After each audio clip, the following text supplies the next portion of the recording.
महाकुंभ का मेला अपनी विशालता और आध्यात्मिक महत्व के लिए प्रसिद्ध है। लाखों श्रद्धालु यहां अपने पाप धोने और मोक्ष की कामना के साथ आते हैं। परंतु इस बार मेला एक अजीब और रहस्यमय घटना का केंद्र बन गया। साधु सन्यासियों और तांत्रिकों से भरा यह मेला अचानक चर्चा में आ गया जब पुलिस ने एक अघोरी साधु को हिरासत में लिया। साधु के पास से जब्त सामान ने सबको चौंका दिया। उस साधु की रहस्यमय उपस्थिति ने लोगों का ध्यान आकर्षित कर रखा था। उसकी आंखों में एक गहरी चमक थी और चेहरा हमेशा ढका रहता था। उसके पास जो सामान था वह किसी साधारण व्यक्ति की समझ से परे था। एक दिन मेला क्षेत्र में गश्त लगाते हुए पुलिस को सूचना मिली कि एक साधु संदिग्ध गतिविधियों में लिप्त है। वह मेला क्षेत्र के एकांत कोने में, जहां आम श्रद्धालु भी कम जाते थे, गहरे ध्यान में बैठा हुआ था। उसके चारों ओर अजीबोगरीब आकृतियां मिट्टी पर उकेरी गई थीं। कुछ दियों में जलती हुई काली और धुएं में मिलती जड़ी बूटियों की गंध से पूरा क्षेत्र रहस्यमय हो गया था। पुलिस ने साधु की इस असामान्य स्थिति को देखकर वहां तुरंत पहुंचने का फैसला किया। कहानी में आगे बढ़ने से पहले अगर आप भी भगवान को मानते हैं तो वीडियो को लाइक करके कमेंट बॉक्स में हर हर महादेव जरूर लिखिए। साधु गहरे स्वर में कुछ मंत्र पढ़ रहा था। उसकी आवाज इतनी गंजद और विचित्र थी कि वहां पहुंचते ही पुलिस वालों को असहजता महसूस होने लगी। जैसे ही पुलिस ने उसे रोका, उसने अपनी गहरी और चमक-चकदार आंखें खोलीं। साधु की उपस्थिति में एक अजीब सा आकर्षण और भय था। तुम क्या कर रहे हो? यहां पुलिस अधिकारी ने कड़क हुए पूछा। साधु ने शांत स्वर में उत्तर दिया, यह मेरी साधना है। यह स्थान, यह मेला और यह समय, यह सब मेरे अनुष्ठान का हिस्सा है। मैं जो कर रहा हूं वह मेरे जीवन का सत्य है। आप इसे नहीं समझ पाएंगे। पुलिस ने उसकी बातों को अनसुना करते हुए कहा, तुम्हें थाने चलना होगा। यहां जो कुछ भी चल रहा है हमें इसकी जांच करनी होगी। साधु ने ना तो विरोध किया और ना ही भय दिखाया। उसने बस अपनी आंखों से पुलिस को देखा और कहा, जो भी करोगे सोच समझ कर करना। यह शक्ति तुम्हें स्वीकार कर भी सकती है और ठुकरा भी सकती है। पुलिस ने उसे घेर लिया और उसके पास मौजूद सामान की तलाशी लेना शुरू कर दी। उसके पास एक बड़ा सा थैला था जो दिखने में साधारण था, लेकिन उसका वजन और आकार किसी रहस्यमयी चीज की ओर इशारा कर रहा था। जब पुलिस ने थैले को खोला तो उसकी सामग्री देखकर सभी चौंक गए। थैले में कुछ पुरानी और फटी हुई किताबें थीं, जिनके पन्ने रहस्यमय चित्रों और अज्ञात भाषाओं के शब्दों से भरे हुए थे। वहां एक शीशे की छोटी सी बोतल थी जिसमें गहरे रंग का तरल भरा हुआ था। इसके अलावा थैले में एक सिलाई से पूरी तरह बंद किया हुआ छोटा पैकेट था। यह क्या है? एक पुलिस अधिकारी ने पैकेट को हाथ में उठाते हुए पूछा। साधु ने धीरे से कहा, यह मेरा सबसे कीमती सामान है, इसे मत छूना। यह वह शक्ति है जो मेरे गुरु ने मुझे सौंपी है। पुलिस ने उसकी चेतावनी को अनदेखा करते हुए पैकेट को खोल दिया। पैकेट के भीतर से एक सुनहरे धागे में बंधा हुआ छोटा सा लॉकेट निकला। यह लॉकेट साधारण नहीं था। इसके ऊपर बने हुए चिन्ह किसी प्राचीन तांत्रिक ग्रंथ के प्रतीत हो रहे थे। यह किस प्रकार का लॉकेट है? पुलिस अधिकारी ने पूछा। साधु ने अपनी आंखें बंद कर लीं और गहरी सांस लेते हुए बोला, यह मेरे गुरु द्वारा दिया गया दिव्य लॉकेट है। इसके भीतर एक शक्ति समाई हुई है जो सृष्टि के नियमों से परे है। इसे छूने का मतलब है इसे जागृत करना, और जो इसे जागृत करता है वह इसके परिणामों को भोगने के लिए बाध्य होता है। जैसे ही पुलिस अधिकारी ने लॉकेट को अपनी हथेली में कसकर पकड़ा, अचानक वातावरण में बदलाव आने लगा। हवा भारी हो गई और एक अजीब सी ठंड फैलने लगी। लॉकेट से एक हल्की सी गूंज उठी, जैसे कोई प्राचीन मंत्र दोहराया जा रहा हो। यह आवाज कैसी है? एक अन्य अधिकारी ने घबराते हुए पूछा। तभी लॉकेट से एक तेज चमक निकली जिसने पूरे कमरे को रोशन कर दिया। पुलिस अधिकारी चौंक कर पीछे हटे। साधु ने कहा, यह उसकी चेतावनी है। यह लॉकेट हर किसी के लिए नहीं है। इसे छेड़ने का मतलब है इसे चुनौती देना। लॉकेट की चमक धीरे धीरे कम होने लगी, लेकिन इसकी उपस्थिति ने सभी को विचलित कर दिया था। अधिकारी ने इसे फिर से पैकेट में रखने की कोशिश की, लेकिन जैसे ही उन्होंने ऐसा किया, लॉकेट हवा में तैरने लगा। यह दृश्य किसी चमत्कार से कम नहीं था। यह क्या हो रहा है? एक अधिकारी ने हकलाते हुए पूछा। साधु ने मुस्कुराते हुए कहा, अब यह जागृत हो चुका है। तुमने इसे छूकर इसे सक्रिय कर दिया है। अब यह शक्ति तुम्हारे आसपास रहेगी। तुमने जो किया है उसके परिणाम तुम्हें भुगतने होंगे। अचानक लॉकेट से एक गहरी आवाज आई जो किसी अनजानी भाषा में कुछ कह रही थी। यह आवाज सुनकर सभी अधिकारियों के चेहरे का रंग उड़ गया। आवाज धीरे धीरे तेज होती गई और पूरे कमरे में गूंजने लगी। साधु ने फिर कहा, यह शक्ति किसी साधारण व्यक्ति के बस की बात नहीं। इसे संभालने के लिए आत्मा का शुद्ध होना आवश्यक है। लेकिन अब यह तुम्हारे साथ रहेगा जब तक यह अपने नए स्वामी को स्वीकार ना कर ले। पुलिस अधिकारी अब घबराए हुए थे। उन्होंने लॉकेट को वापस साधु को देने की कोशिश की, लेकिन साधु ने सिर हिलाते हुए कहा, यह अब मुझे स्वीकार नहीं करेगा। यह तुम सबका है। तुम्हें इसे समझने और इसकी परीक्षा देने के लिए तैयार रहना होगा। इस पूरी घटना ने पुलिस को गहरे सदमे में डाल दिया। साधु ने अंत में कहा, अब यह शक्ति तुम्हारे जीवन का हिस्सा है। इसे अपनाना होगा, नहीं तो यह तुम्हें समाप्त कर देगी। लॉकेट से निकलने वाली हल्की चमक ने माहौल को और भी रहस्यमय बना दिया। ठंडी हवा चलने लगी और पुलिस अधिकारियों को एक अजीब सा भय महसूस हुआ। जैसे ही लॉकेट की चमक बढ़ने लगी, वातावरण में कुछ अदृश्य शक्ति का प्रभाव महसूस होने लगा। पुलिस अधिकारियों ने देखा कि उनकी दृष्टि धुंधली होने लगी है। यह क्या हो रहा है? एक अधिकारी ने डरते हुए पूछा। तभी आसपास की जगह जैसे किसी अदृश्य बल से घर गिरने लगी। ठंडी हवा के झोंके एक अजीब सी गंध के साथ बहने लगे। कुछ अधिकारियों को ऐसा प्रतीत हुआ जैसे उनके कानों में किसी अनजानी भाषा के मंत्र फुसफुसाना शांत भाव से कहा, अब यह शक्ति जाग चुकी है, तुम इसे रोक नहीं सकते। लॉकेट से अचानक एक तेज चमक निकली। यह इतनी तेज थी कि वहां मौजूद सभी पुलिसकर्मी अपनी आंखें बंद करने को मजबूर हो गए। जब उन्होंने आंखें खोली तो उन्हें अपने चारों ओर अजीब दृश्य दिखाई देने लगे। एक अधिकारी ने देखा कि वह एक घने जंगल के बीच में खड़ा है, जहां उसे कोई रहस्यमयी छाया पीछा कर रही है।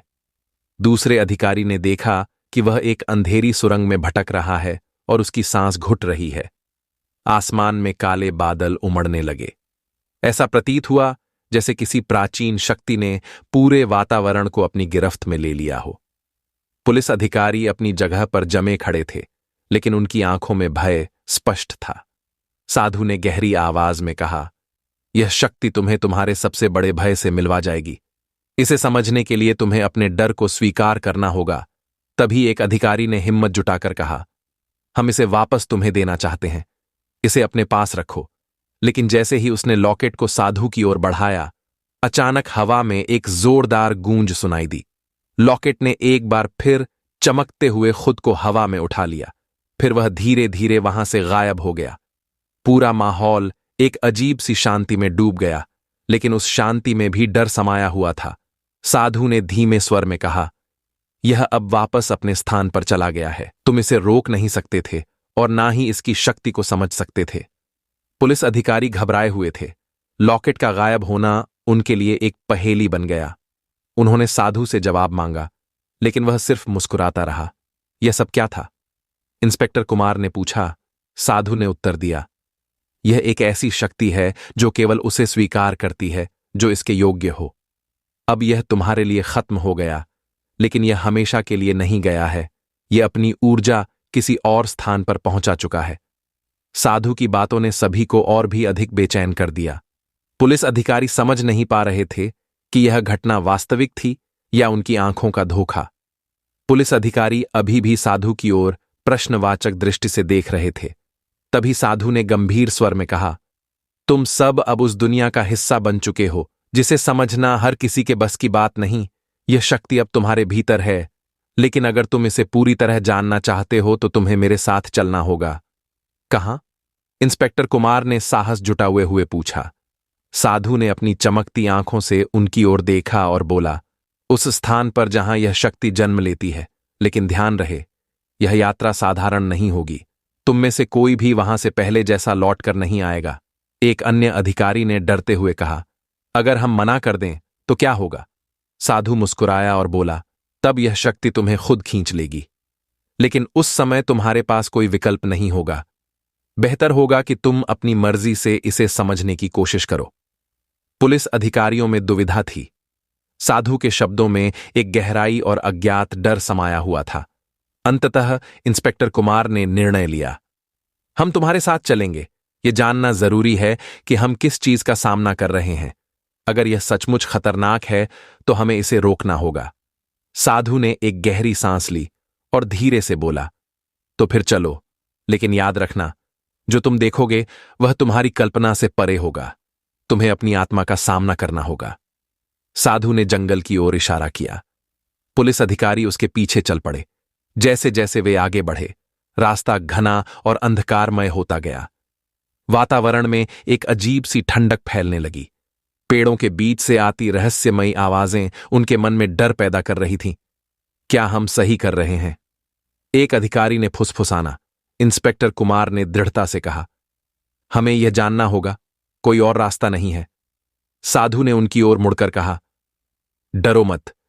तुम जिस दुनिया में कदम रख रहे हो वहां भय ही तुम्हारा सबसे बड़ा दुश्मन होगा। अगर तुमने इसे पार कर लिया तो यह शक्ति तुम्हारी हो जाएगी, लेकिन अगर तुम हार गए तो यह तुम्हें हमेशा के लिए निगल लेगी। जैसे जैसे वे जंगल के भीतर बढ़ते गए, माहौल और भी रहस्यमय होता गया। जंगल में प्रवेश करते ही ऐसा लगा जैसे उन्होंने एक अलग ही दुनिया में कदम रख दिया हो। वहां की हवा में एक अजीब सी गंध थी, जैसे कुछ पुरानी और खतरनाक ताकतें जागृत हो रही हों। पेड़ों की शाखाएं इतनी घनी थीं कि सूरज की रोशनी जमीन तक पहुंच ही नहीं पा रही थी। पुलिस अधिकारी आगे बढ़ते रहे। जंगल के भीतर की खामोशी इतनी गहरी थी कि केवल उनके कदमों की आवाज सुनाई दे रही थी। रास्ते में कई बार उन्हें अजीब अजीब आवाजें सुनाई दीं, जैसे कोई फुसफुसाना रख रहा हो। यह जगह तो पूरी तरह भूतिया लगती है, एक पुलिस अधिकारी ने डरते हुए कहा। साधु ने उसकी ओर देखते हुए कहा, यह सिर्फ शुरुआत है। यह जंगल प्राचीन तंत्र शक्तियों का केंद्र है। जो भी यहां आता है उसे अपने भीतर की सच्चाई का सामना करना पड़ता है। थोड़ी देर बाद वे एक खुली जगह पर पहुंचे। वहां एक खंडहर जैसी संरचना खड़ी थी। इस खंडहर के चारों ओर अजीबोगरीब चिन्ह बने हुए थे। जगह जगह पर मिट्टी के दीप जल रहे थे, जिनकी लौ अजीब सी नीली थी। यह वही स्थान है, साधु ने कहा। यहां वह शक्ति रहती है जिसे तुमने लॉकेट में महसूस किया था। यह तुम्हें तुम्हारे सबसे बड़े भय और सच्चाई से परिचित कराएगी। अब से तुम्हारी हर परीक्षा यहीं शुरू होगी। पुलिस अधिकारियों ने घबराकर एक दूसरे को देखा। खंडहर के भीतर प्रवेश करते ही उन्हें महसूस हुआ कि वहां की हवा और भी भारी हो गई है। ऐसा लग रहा था जैसे किसी ने उनका पूरा शरीर जकड़ लिया हो। खंडहर के बीचों बीच एक बड़ा सा पत्थर रखा था, जिसके ऊपर अजीबोगरीब चिन्ह उके गए थे। पत्थर से हल्की हल्की रोशनी निकल रही थी और उसके चारों ओर एक रहस्यमयी ऊर्जा का घेरा बन गया था। साधु ने पत्थर के पास जाकर अपनी आंखें बंद कीं और मंत्र पढ़ना शुरू किया। जैसे ही उसने मंत्र उच्चारण शुरू किया, पत्थर की रोशनी तेज होने लगी। पत्थर से निकलती रोशनी ने पूरे खंडहर को रोशन कर दिया। यह शक्ति जागृत हो चुकी है। साधु ने कहा, अब तुम्हें अपने भीतर झांकना होगा। यह शक्ति तुम्हारे भय को सामने लाएगी और तुमसे अपनी सच्चाई को स्वीकार करवाएगी। यदि तुम इसे सहन कर पाए तो यह तुम्हारा मार्गदर्शन करेगी, अन्यथा तुम यहां से कभी वापस नहीं जा पाओगे। जंगल की यह यात्रा अब एक नई और खतरनाक दिशा में बढ़ चुकी थी। पुलिस अधिकारी समझ नहीं पा रहे थे कि आगे क्या होने वाला है उनके सामने। अब उनके साहस और आत्मा की परीक्षा थी। साधु ने पत्थर के पास जाकर अपनी आंखें बंद कर लीं और गहरी आवाज में मंत्र पढ़ना शुरू किया। मंत्रों की गूंज ने पूरे माहौल को कंपा दिया। पत्थर के ऊपर बने चिन्ह धीरे धीरे चमकने लगे, मानो वे किसी प्राचीन तांत्रिक ऊर्जा को बुला रहे हों। साधु के चारों ओर एक अदृश्य ऊर्जा का घेरा बन गया और हवा में एक अजीब सी सरसराहट सुनाई देने लगी। जैसे ही मंत्रों का उच्चारण तेज हुआ, पत्थर के ऊपर से एक तेज रोशनी निकली और पूरे खंडहर में फैल गई। रोशनी इतनी तीव्र थी कि पुलिस अधिकारियों को अपनी आंखें बंद करनी पड़ी, लेकिन जब उन्होंने अपनी आंखें खोलीं तो उन्होंने देखा कि साधु के चारों ओर का माहौल बदल चुका था। पत्थर अब किसी सामान्य वस्तु जैसा नहीं लग रहा था, वह ऊर्जा का स्रोत बन चुका था। पुलिस अधिकारियों को अपने भीतर एक अद्भुत कंपन महसूस हुआ, जैसे कोई अज्ञात शक्ति उनके भीतर प्रवेश कर रही हो। उनमें से कुछ ने अपने डर के कारण पीछे हटने की कोशिश की, लेकिन उनके पैर मानो जमीन से चिपक गए थे। यह शक्ति तुम्हारे भीतर प्रवेश कर रही है, साधु ने गहरी आवाज में कहा। ये तुम्हें तुम्हारे सबसे बड़े भय और सच्चाई का सामना कराएगी। इसे रोकने का अब कोई उपाय नहीं है। अचानक पत्थर के चारों ओर की रोशनी ने एक आकृति का रूप ले लिया। वह आकृति एक दिव्य और भयानक शक्ति का प्रतीक थी। पुलिस अधिकारियों ने महसूस किया कि वह शक्ति उनके मन और आत्मा को झकझोर रही है। साधु ने कहा, यह वही शक्ति है जिसे तुमने छेड़ा है। अब यह तुम्हारे जीवन का हिस्सा बन चुकी है। इसे नियंत्रित करना तुम्हारे हाथ में है, लेकिन अगर तुम इस समझने में असफल रहे तो यह तुम्हें नष्ट कर सकती है। कमरे में चारों ओर गूंजती आवाज, रोशनी और अजीब शक्तियों के इस अद्भुत संगम ने पुलिस अधिकारियों को पूरी तरह से हिलाकर रख दिया। उनके भीतर अब तक का सबसे बड़ा संघर्ष शुरू हो चुका था, अपने भय और इस अज्ञात शक्ति से सामना करने का। पुलिस अधिकारी खंडहर के भीतर गहरे में गए। वहां उन्हें एक कक्ष मिला जिसमें अद्भुत प्रकाश फैल रहा था। यह प्रकाश उनकी आत्मा को झकझोर देने वाला था। कक्ष के बीचों बीच एक प्राचीन प्रतीक वाला मंडल बना हुआ था, जो धीरे धीरे अपने चिन्हों से जीवंत होता प्रतीत हो रहा था। जैसे ही साधु ने मंत्रोच्चार शुरू किया, मंडल के चेहरों से एक अदृश्य ऊर्जा का प्रवाह शुरू हुआ। यह प्रवाह सीधा अधिकारियों की ओर बढ़ने लगा। अचानक सभी अधिकारियों को अपने जीवन की सबसे बुरी यादें और भय सामने दिखने लगे। इंस्पेक्टर कुमार ने देखा कि वह अपने परिवार से बिछड़ गया है और एक अंधकारमय जंगल में अकेला भटक रहा है। दूसरे अधिकारी ने देखा कि वह एक गहरे कुएं में गिर रहा है और कोई उसे बचाने के लिए नहीं आ रहा। साधु ने कहा, यह शक्ति तुम्हारी आत्मा के सबसे छुपे हुए डर और पछतावे को सामने लाती है। तुम्हें इसे समझना होगा, तभी तुम इस शक्ति को नियंत्रित कर पाओगे। जैसे ही भय अपने चरम पर पहुंचा, साधु ने एक और मंत्रोच्चार किया। मंडल के चेहरों से एक चमकदार रोशनी निकली, जिसने पूरे कक्ष को रोशन कर दिया। पुलिस अधिकारी अचानक खुद को शांत महसूस करने लगे। साधु ने गंभीर स्वर में कहा, तुमने अपने डर का सामना किया। अब यह शक्ति तुम्हें स्वीकार कर सकती है, लेकिन इसके लिए तुम्हें अपनी आत्मा को पूरी तरह खोलना होगा। जैसे ही पुलिस अधिकारियों ने लॉकेट को साधु को लौटाने की कोशिश की, लॉकेट अचानक हवा में तैरने लगा और रहस्यमय ध्वनि के साथ गायब हो गया। साधु ने गहरी सांस लेते हुए कहा, अब यह शक्ति अपने मूल स्थान पर लौट गई है। तुम सबने इसे महसूस किया, लेकिन इसे समझा नहीं। साधु के शब्दों के साथ ही पूरा माहौल शांत हो गया, लेकिन यह शांति अस्थायी थी। अधिकारियों को ऐसा लग रहा था जैसे उनके भीतर कुछ बदल गया हो। उनकी आंखों में अभी भी डर और अनिश्चितता के भाव थे। इंस्पेक्टर कुमार ने साधु से कहा, क्या यह सब सच में खत्म हो गया है या यह हमें फिर से सताएगा? साधु ने गंभीर स्वर में उत्तर दिया, यह कभी खत्म नहीं होता। यह शक्ति अब तुम सबका हिस्सा बन चुकी है। यह तुम्हारे सपनों में, तुम्हारे विचारों में और तुम्हारे जीवन के हर पहलू में प्रकट होगी।